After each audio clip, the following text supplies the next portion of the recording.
This is Larry Porter with Sister Mary Ellen Howard, and we're here to do an interview on the conditions facing patients who come to our clinic, the Cabrini Clinic, here in Detroit, in the southwest side. She's speaking to us for the hearing that's going to be held on the Dexter Avenue Fire Inquiry. And in lieu of her being able to attend the hearing, she's giving us an explanation of what they do here at the clinic today.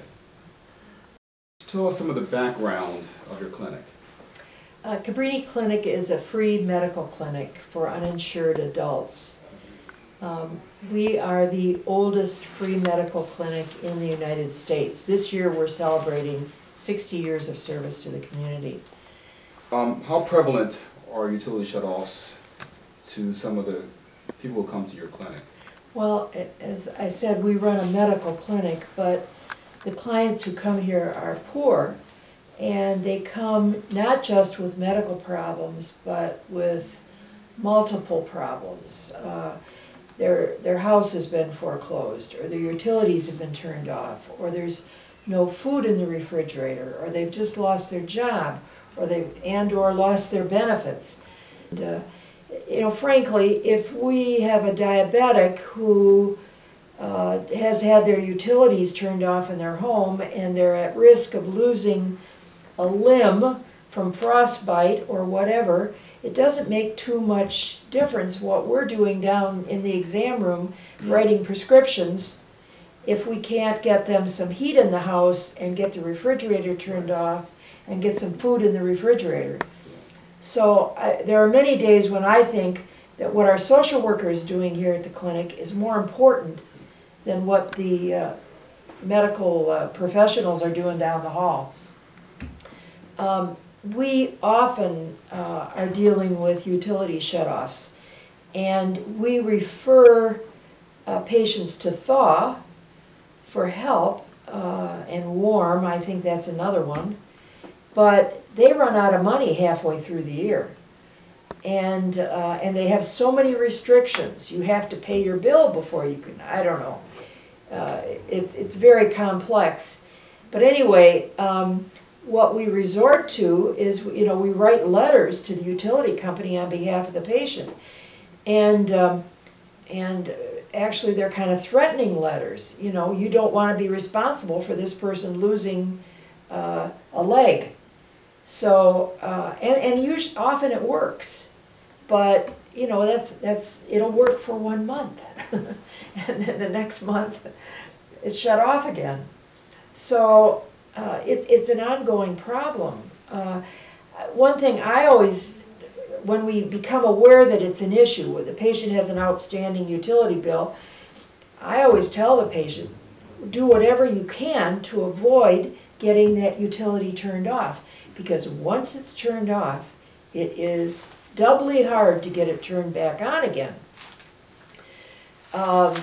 And you have to pay the shut-off fee, and so in addition to what you already owe, often thousands of dollars in back utility bills, you have to pay the shut-off and then the turn-on.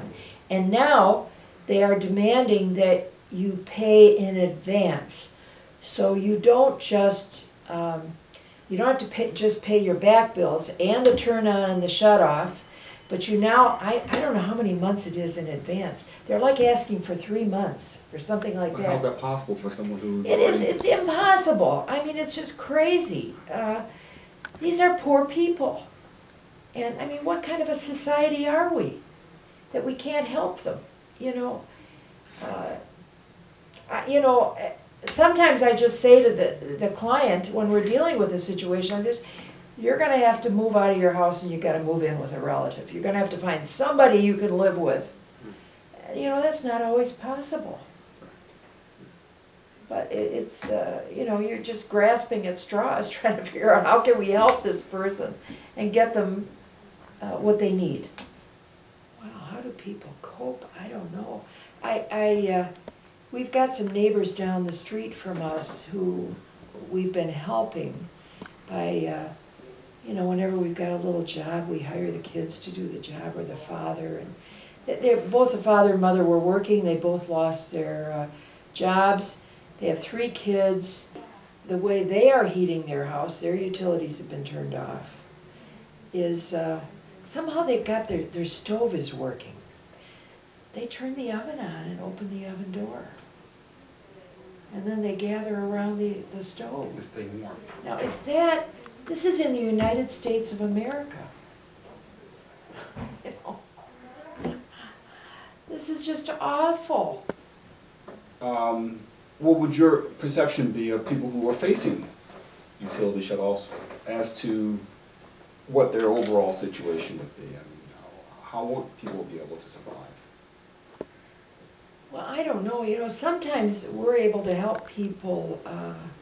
You know, we're affiliated with a church, and the church has little funds that they'll help people.